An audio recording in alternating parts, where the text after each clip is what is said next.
Peu après que Jésus fut ressuscité, 7 de ses disciples se rendirent sur la mer de Tibériade. Il y avait Pierre, Thomas, Nathanaël, Jacques et Jean. 2 autres disciples faisaient partie de ce groupe, comme nous le voyons dans le récit de l'évangile de Jean. Pierre s'étant tourné vers les 6 autres, leur dit « Je vais pêcher ». Les autres alors l'accompagnèrent, et voici qu'une chose étonnante arriva.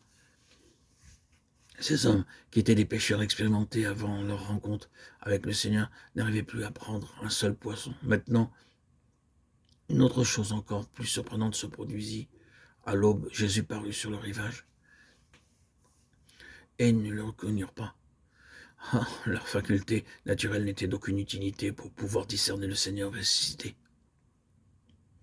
Réfléchissons un peu à tout cela. Pierre, Jacques et Jean avaient été constamment ses compagnons. Comment ces 3 disciples particulièrement privilégiés, si proches dans l'intimité du Seigneur, n'ont-ils pu le reconnaître? Et que dire de Nathanaël? Tout au début, lorsque les premiers disciples commencèrent à suivre Jésus, il fut le premier à confesser que Jésus était le Fils de Dieu. Et qu'en était-il de Thomas?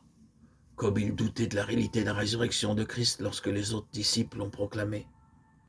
Le Seigneur dissipa ses doutes, l'invitant à toucher la blessure à son côté.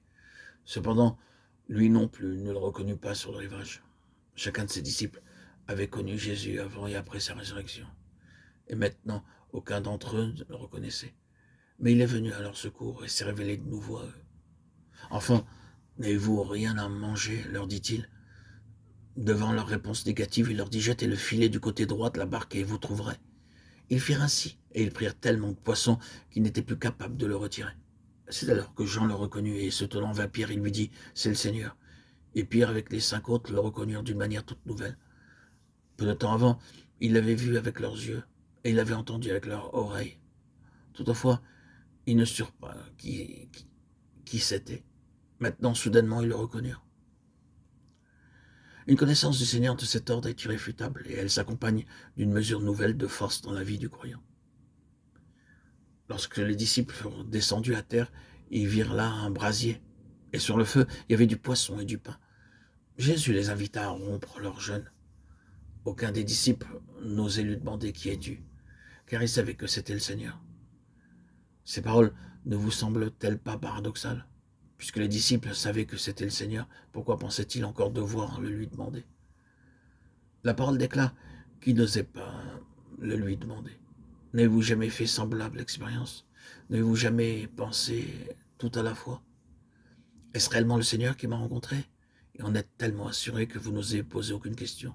Ah oui, il arrive parfois que par vos yeux, vos oreilles et toute la puissance de votre raison, vous êtes incapable de prouver si c'est le Seigneur. Cependant, quelque part dans votre être intérieur, vous avez le témoignage que ce peut être un autre que lui. Avec notre tête, nous pouvons analyser les faits au point de vouloir demander « Qui es-tu » mais parce que notre cœur nous rassure, la question n'est jamais formulée. Il en est ainsi de la véritable révélation. C'est un paradoxe. Les évidences externes ne peuvent pas convaincre et laissent subsister des questions. Mais l'assurance intérieure rend toute question inutile. Heureux sont ceux qui ne connaissent pas le Seigneur selon la chair, mais dans l'esprit. Ils possèdent une force intérieure que rien ne peut décourager. Frères et sœurs en Christ, bien-aimés auditeurs, auditrices, abonnés, que Dieu nous ouvre les yeux afin de pouvoir connaître son Fils de cette manière. C'est une joie immense et un bénéfice pour tous ceux qui connaissent Christ spirituellement, non par la chair, mais par la vue spirituelle. C'est une grâce et une joie ineffable qui n'est accordée qu'à ceux qui veulent le suivre par le cœur, qu'ils ont un cœur disponible. Un cœur à cœur est possible, un dialogue est possible si l'homme qui vit cette relation n'est pas régi par des rites, par la lettre, par des cérémonies, par des rituels. Il peut vivre constamment ce dialogue comme je le vis aujourd'hui encore. Depuis le 26 septembre 2019, c'est une joie et un bénéfice pour moi de vivre cette grâce, cette puissance intérieure qui me motive, m'encourage, me dynamise, me stimule, m'enthousiasme jour après jour. Moi qui ai vécu plus de 34 ans de ma vie dans un état bipolaire, avec de nombreuses hospitalisations et médicaments. Quelle joie aujourd'hui, 6 ans après mon baptême, de ne connaître et de ne voir aucun psychiatre, aucun psychologue et même aucun médecin, de ne plus être malade, que je sois d'ordre psychologique, psychique ou autre. Aucune maladie, quel prodige. Comment le Seigneur, le Dieu des âmes et le Dieu guérisseur est là. Il a guéri l'aveugle né, il a guéri le boiteux. Moi, j'étais aveugle à la parole pendant de nombreuses années, même si je lisais par bribes le Nouveau Testament en cachette, pris par et accaparé par le judaïsme et la loi. Eh bien, malgré tout, j'étais aveugle à la présence de Christ. Et aujourd'hui, par l'Esprit Saint, mes yeux se sont dessillés, ma vue s'est éclairée, le soleil qu'est Christ, sans aucune ombre, est là en permanence en train d'irradier dans ma vie, à travers moi et en moi. Moi qui étais boiteux, qui étais douteux, dans l'incertitude, ayant mon esprit divisé entre l'esprit et la lettre, en lisant pendant plus de 34 ans, malgré mes problèmes de santé, le judaïsme et d'un autre côté, l'évangile. Ça a duré longtemps, j'étais toujours dans l'incertitude. Mais l'homme boiteux que j'étais est devenu un homme avec un équilibre sans pareil, marchant librement de l'avant, car les doutes ont laissé, l'incertitude ont laissé place à la certitude que Christ est vivant, et c'est que par la grâce de Christ que nous pouvons avancer et marcher de l'avant. La loi, les codes civils ont disparu de mon esprit. C'est une merveille que Christ a faite dans ma vie. C'est une merveille. Loué soit son très saint nom. Je me souviens avoir lu pendant de nombreuses années, chaque année je le terminais, le Schulman Arrow de Rav Shlomo Ganzfried.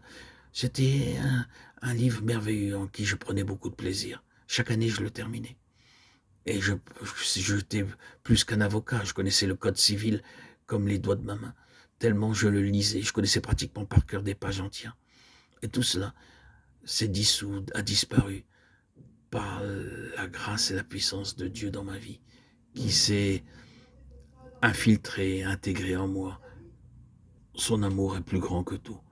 Vivre de sa plénitude de son amour par son esprit en nous est une grâce, est un privilège que chaque enfant de Dieu doit désirer âprement. Ne vivez plus selon la lettre. Abandonnez votre rigidité, cessez d'être des glaçons, laissez-vous fondre par l'amour de Dieu comme un sucre dans un verre de café, de thé. Merci Seigneur Dieu et Roi Jésus-Christ, Fils de Dieu, messager. Merci. Merci de me permettre de vivre dans l'esprit et non selon la chair. Je te rends grâce Seigneur. Je te bénis, je te loue, je te chante et je t'adore.